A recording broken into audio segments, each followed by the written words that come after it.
Yeah, spaz.com, my free download mixtape. It took, well, give or take the stuff that I done gradually, like Moment for Life and the remix with Sneak Bowl. That's all I can remember off the top of my head.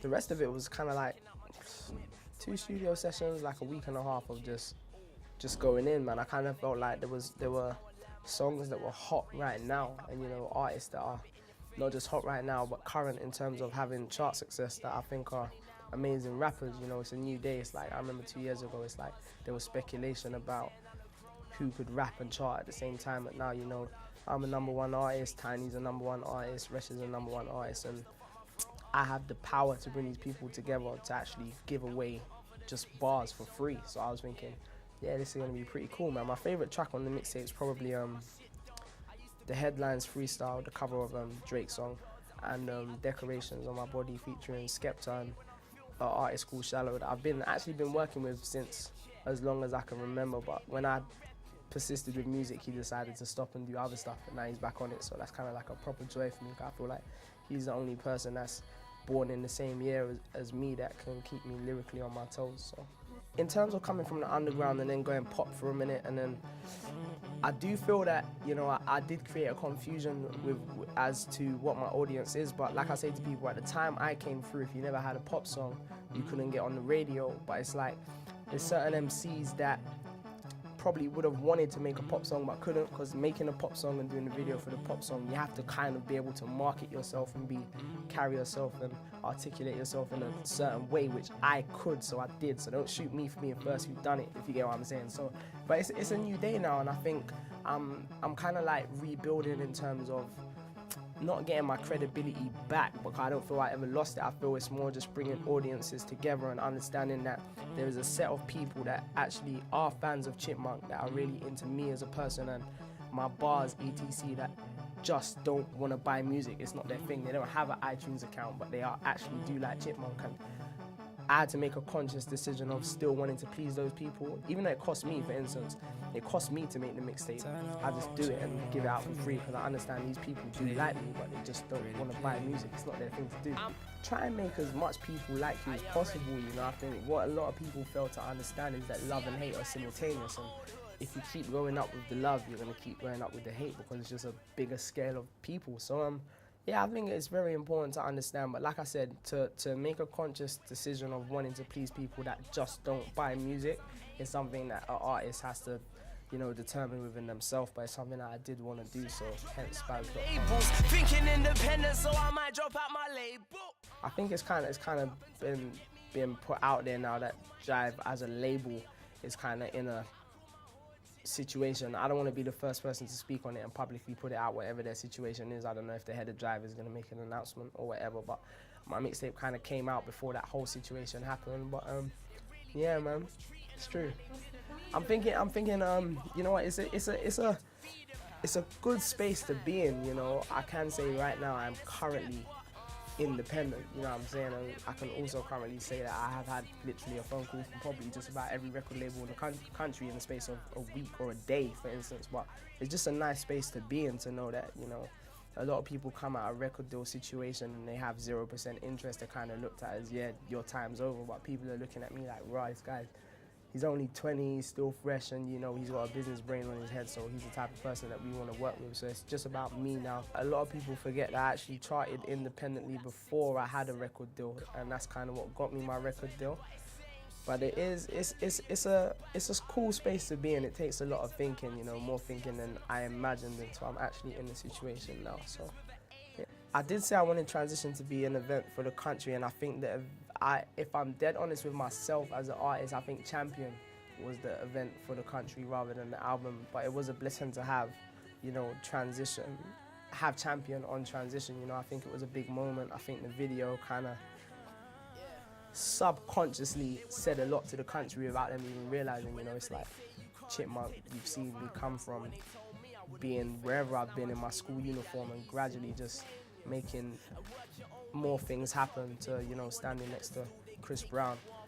And I like to believe it looked natural. A lot of people say the chemistry we had in the video, anyone would have thought we'd known each other for years. But I think that was the moment for me where I thought, you know what, bigger things need to start happening, and I feel that transition the album in years to come when I'm 30 and I'm still going, because I promise you I will be. I think that's going to be the album that people look at as kind of like, if he didn't do that album, he wouldn't be able to situate himself where he is now as an artist. So yeah, it's a good spot. And what formated my my artistry in terms of writing bars. I spent many days in the youth club, just MC, and them times it was vinyls, from vinyls into CDJs, and I think the blessings of what I learned from the youth club was making the best out of the worst facilities, So now when I have like 3 cameras on me at the same time, I actually appreciate these things, when I go to legal radio and I have a drop down mic with compression.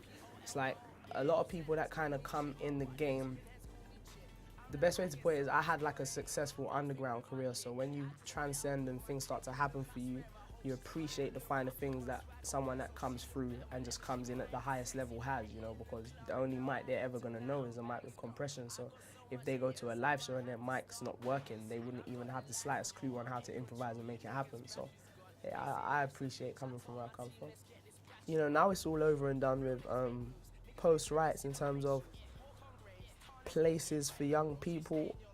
The message that I tried to put out is that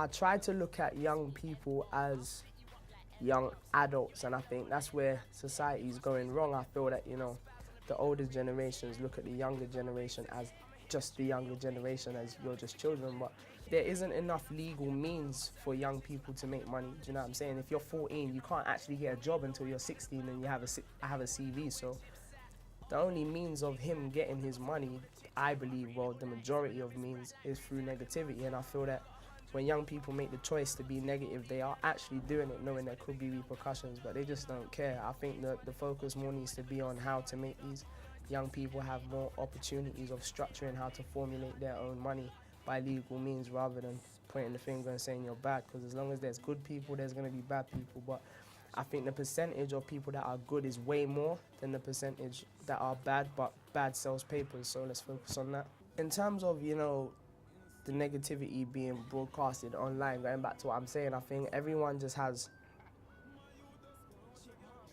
a need for currency. And I think something that everyone needs to understand is that the unfortunate don't want to hear what the fortunate have to say if it doesn't put money in their pocket. Do you get what I'm saying? So you have to be very careful about how you go about speaking on these things, how you go about, it's even me, you just threw the question at me, and automatically I think, how can I answer this in a diplomatic way? Because it could be that I could have been one of these people, I grew up in the dungeon, you know what I mean? But it's like, you have to be very careful on how you touch these subjects, because the best way to put it is, if I'm here and I have absolutely nothing, and I'm living in the middle of this circle, and he's on the outside of this circle and he has absolutely everything, what he thinks on how I should change my life is always going to be hypothetically, because he's never been in the middle of that circle and understand how difficult it is. So I try not to, judge. I try not to give what I think and what I should say, but I just openly put out that I feel that a lot of negativity that is driving through, our communities today is due to young people. I can't speak on behalf of adults who have lived and have had the opportunities and wasted them, but young people, they just need money, man. Do you know what I mean? And I will openly say the best way to do it is do it the way I did it, the positive way. But I would not try and tell someone to change their direction if I couldn't persuade them that there was a better path. It's like, if he's doing what he's doing, I'm just saying turn right. Why is he going to turn right if left is all he knows? So I think it's a very touchy subject, but I think something that everyone needs to understand is that the unfortunate don't really care what the fortunate have to say. It's a harsh reality. Take negativity as a whole, just as a whole. Take postcode wars. It's that big. It's that big. Why are you you really gonna channel the majority of your fixing to the minority? Do you know what I mean? Take the size of the UK in contrast to, I don't know, say America, but let's say London, for instance. Postcode wars in terms of negativity, that big. I'm sure there's a higher percentage of, well, I wouldn't say worse of crimes, but crime in general, you know what I mean? There's touchy subject, but there's rape, there's abuse, there's children being neglected. There's so much things going on, and postcode wars seems to be the biggest focus. And the harsh reality is, being a black person myself, I can sit here and say, you know, the majority of, you know, I was watching the news, a lot of black people in terms of postcode wars, for instance, but we are the minority in the country. How can the minority really be scaring the public to that scale when the majority of the public are actually taxpayers, unfortunately? The wisdom that I kind of have at the age I have, I think it comes from my dad, my team around me, the area I grew up in, the head teacher at the school I finished off at. I kind of had a few mishaps, but through everyone, I think growing up where I grew up between like Finsbury Park and Tottenham, I was able to see so many different possible outcomes from life. Literally, how quick you can die, you know, if you're not careful.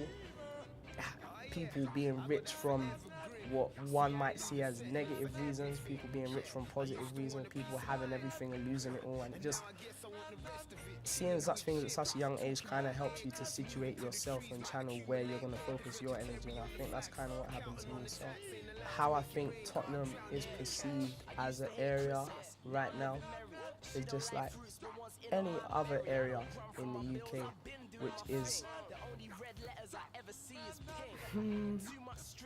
affiliated with negativity. But in saying that, no matter how much bad press you can get, I'm still here. I'm a #1 artist. Wretch is still here, a #1 artist. Adele's taking over the world.